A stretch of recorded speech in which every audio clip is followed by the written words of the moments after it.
na gumawa ng mga mabuti sa araw ng Sabat o ang ginagawa ng mga masasama magligtas ng buhay o pumuksa nito. Ngunit sila'y tahimik. Sila'y piningnan niya ng may galit. Nalulungkot siya sa katigasan ng kanilang puso at sinabi niya sa lalaki, iunat mo ang inyong kamay. Iinunat niya ito, nanumbalik sa dati ang kanyang kamay. Lumabas ang mga Peresiyo at agad nakipagsagunian sa mga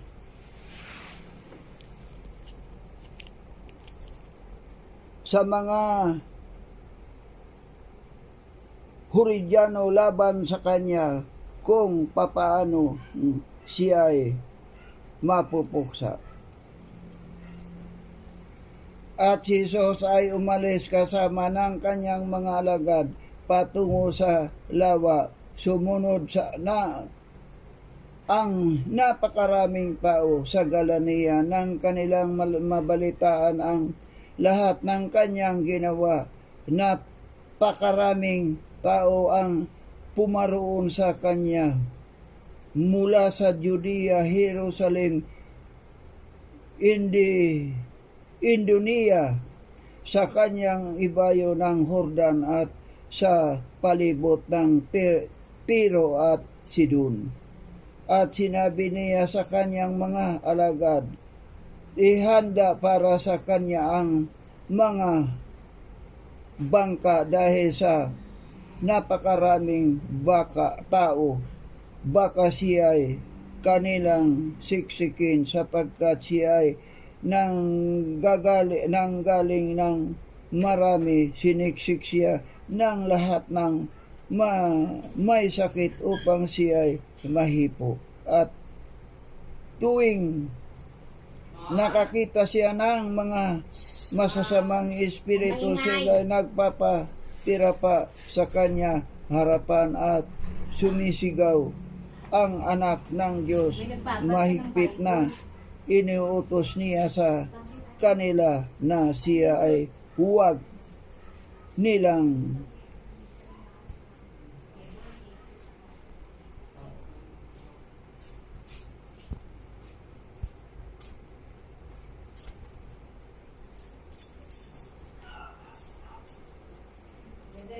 ipahayag. Siya ay umahon sa bundok at tinawag siya ng kanyang mga kaibigan. Lumapit sila sa kanya, humirang siya ng 12 na tinawag din niyang mga apostol upang sila'y makasama niya at upang sila'y suguin niya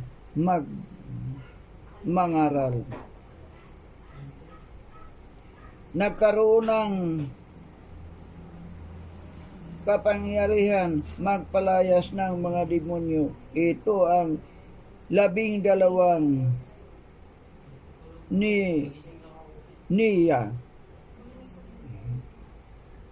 niyang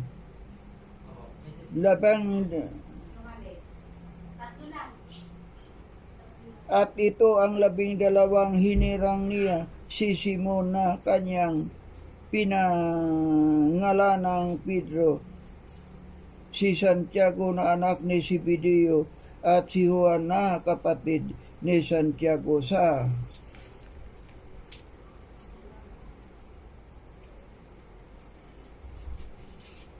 At tinawag niyang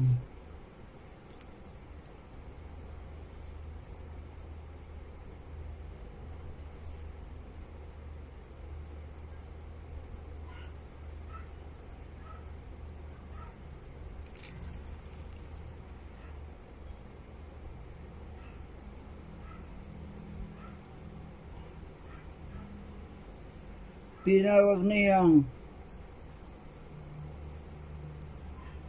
Bunigis, na ang kahulugan ay mga anak ng kulog. Si Andres ay at si Felipe, si Barbilome,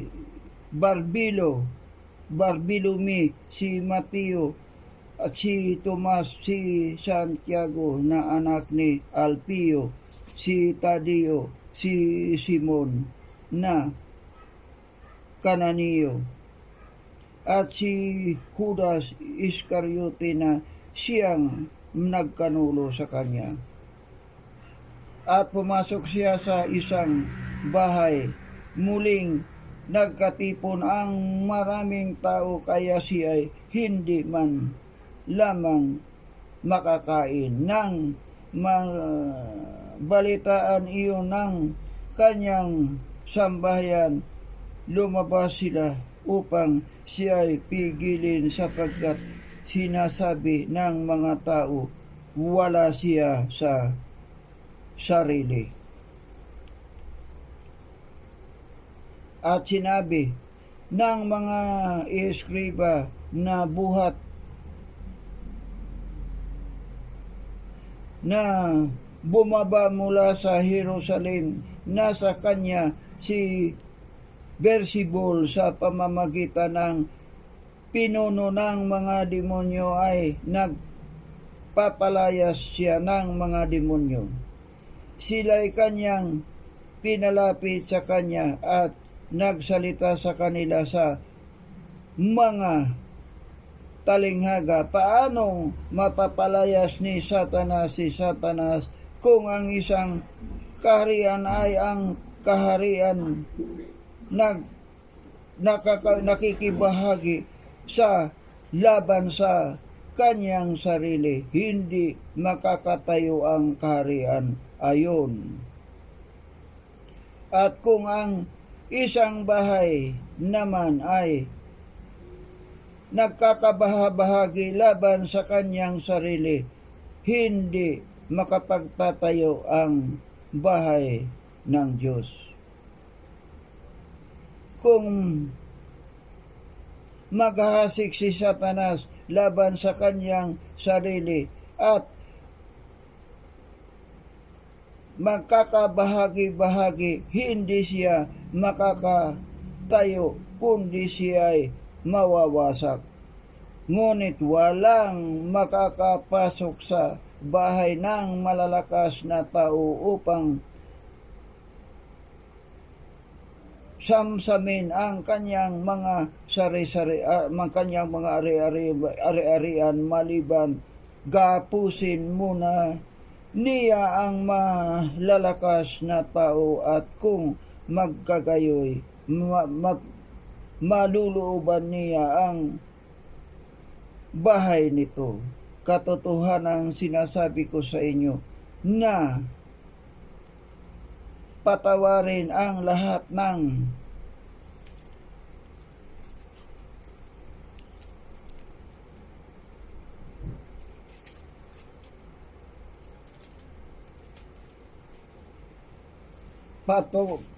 patawarin ang lahat ng kasalanan ng anak ng mga tao sa at anumang paglalapastangan na kanilang sasabihin. Ngunit sino mang magsasalita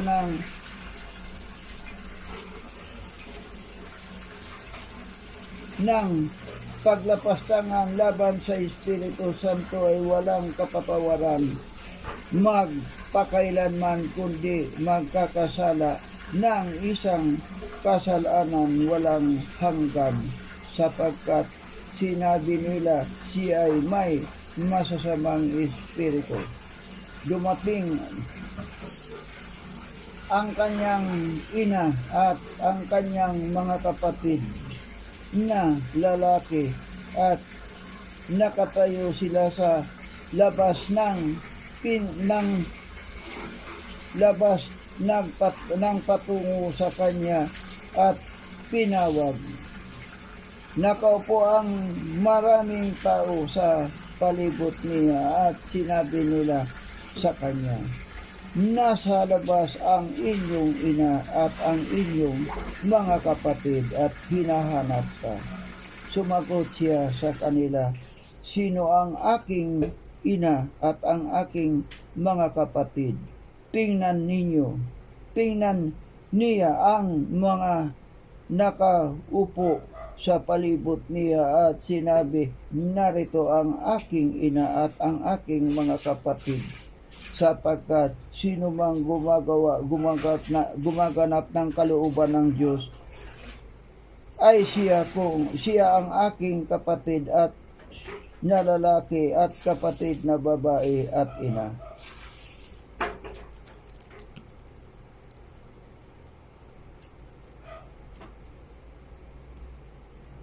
Kabanata 4, sa muling pagpapasimula magturo sa tabi ng dagat at karamihan at napakaraming tao kaya siya ay sumakay sa isang bangka na sa lawa na anupat ang lahat ng tao ay nasa dalampasigan. Sila ay tinuruan niya ng maraming bagay sa pamamagitan ng mga talinghaga at sa kanyang pagtuturo ay sinabi niya sa kanila, makinig kayo, ang isang maghahasik ay lumabas upang maghasik. At ngayon na kanyang paghasik ang ilan binhi ay nahulog sa tabi ng daan at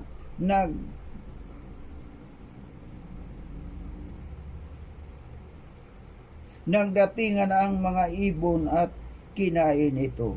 Ang iba ay nahulog sa batuhan na dooy walang maraming lupa. Agad itong sumibol sapagkat hindi malalim ang lupa. Nang sumikat ang araw, nainitan ito at dahil sa walang ugat ito'y natuyo. Ang iba ay nahulog sa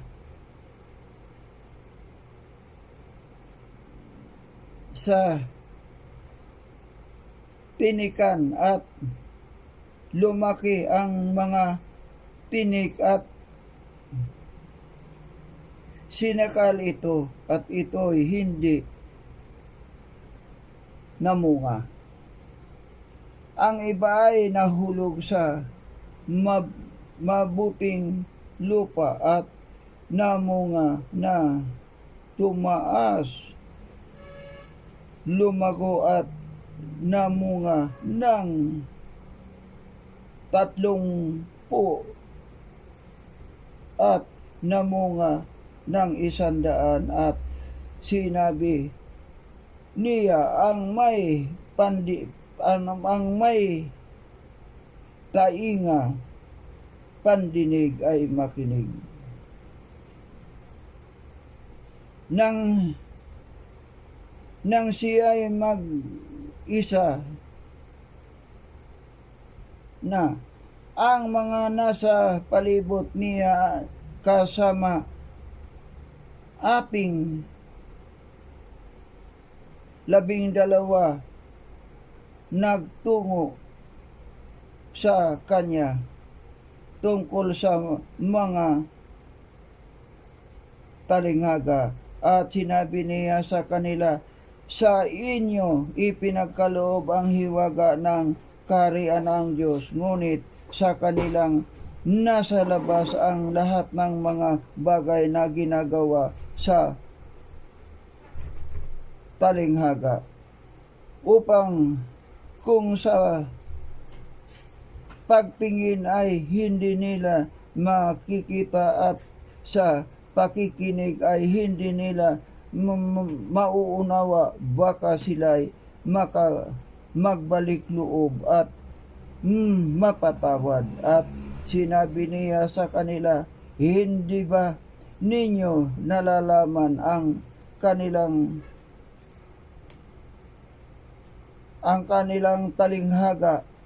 talinghagang ito, paano nga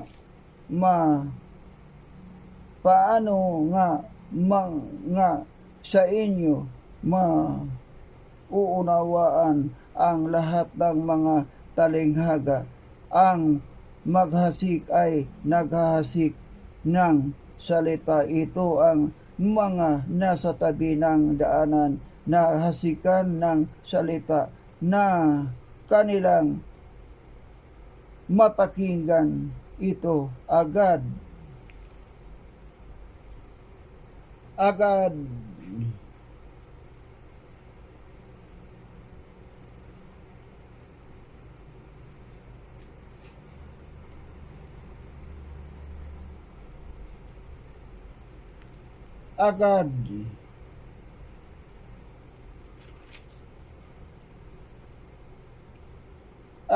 agad dumating si Satanas at inagaw ang salitang inihasik sa kanila. Gayon din naman ang mga naghasik sa batuhan. Nang marinig nila ang salita, agad nila itong tinanggap na may galak, at hindi ito nagugat sa kanilang sarili, kundi sa pangmadalian lamang.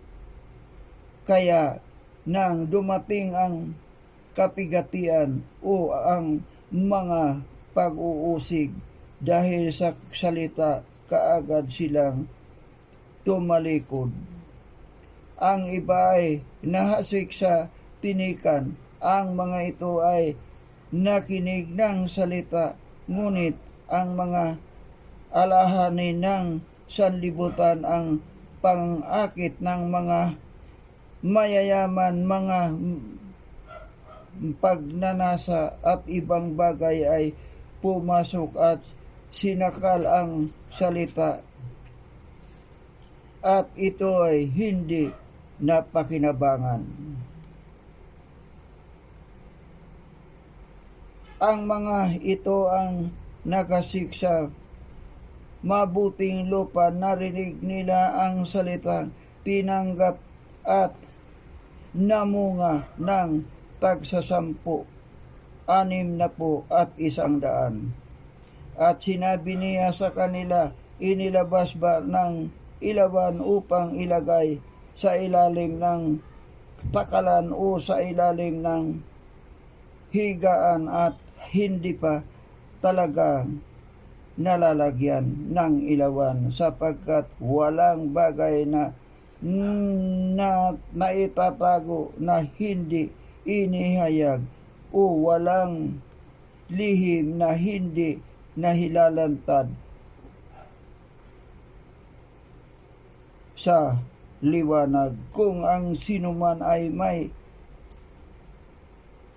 taingang pandinig, hayaan siyang makinig. At sinabi niya sa kanila, pag-ingatan ninyo kung ano ang inyong pinakinggan sa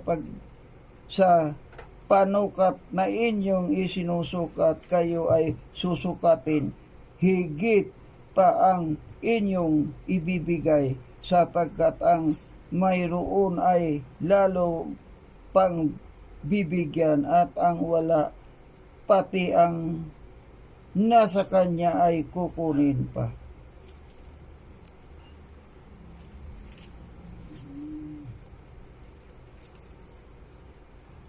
At sinabi niya, ang kaharian ng Diyos ay gaya ng isang taong naghasik ng binhi sa lupa at natutulog at bumabangon siya sa gabi at araw, sumisibol at lumalaki ang binhi na hindi niya nalalaman kung paano ang tupa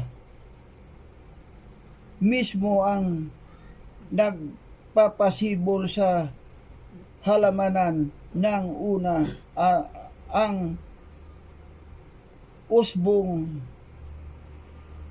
saka ang uhay ay pagkatapos ay ang uhay na hikhik sa butil. Ngunit kapag hinog na ang bunga, agad niya ay kinukuha ang karit sapagkat dumarating na ang pag-aani. Kanyang sinasabi sa anuman, sa ano natin may hambing ang kaharian ng Diyos, o anong talinghaga ang gagamitin natin para dito. Ito tulad sa butil ng binhi ng mustasa na kapag na ihasik sa lupa,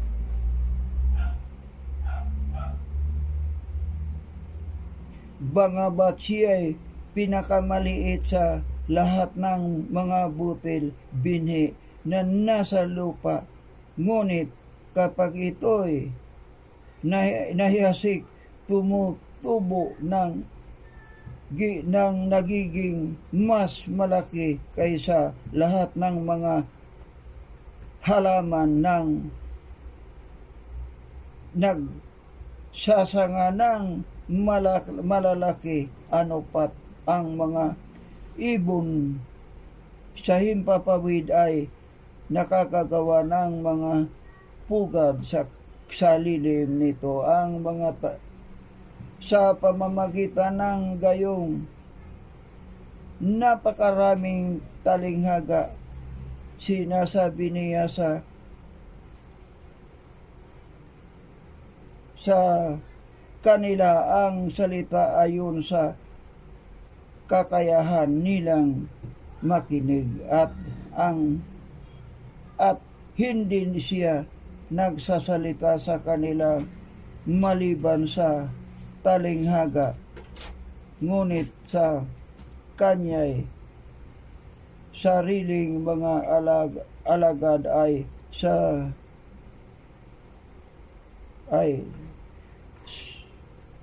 sarili na niyang ipinaliliwanag ang lahat ng mga bagay. Nang araw din iyon, nang sumapit na ang gabi, ay sinabi niya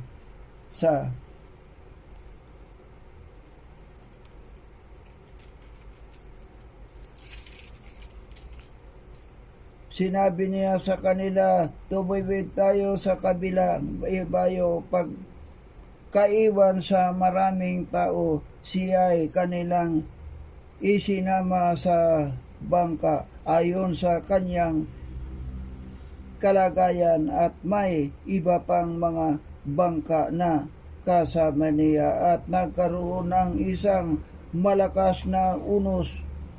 Sumalpok ang mga alon sa bangka, ano pat ang bangka ay halos mapuno na ng tubig. Ngunit siya ay nasa hulihan ng bangka at natutulog. Na may unan siya, ginising sila at sinabi sa kanya, Guro, hindi ka ba nababahala na mapapahamak tayo? Pagising niya ay sinaway niya ang hangin at sinabi sa dagat, pumayapa ka, tumahimik ka. Tumahimik nga ang hangin at nagkaroon ng katahimikan. Sinabi niya sa kanila, bakit kayo natatakot? Wala ba kayong pananampalataya? At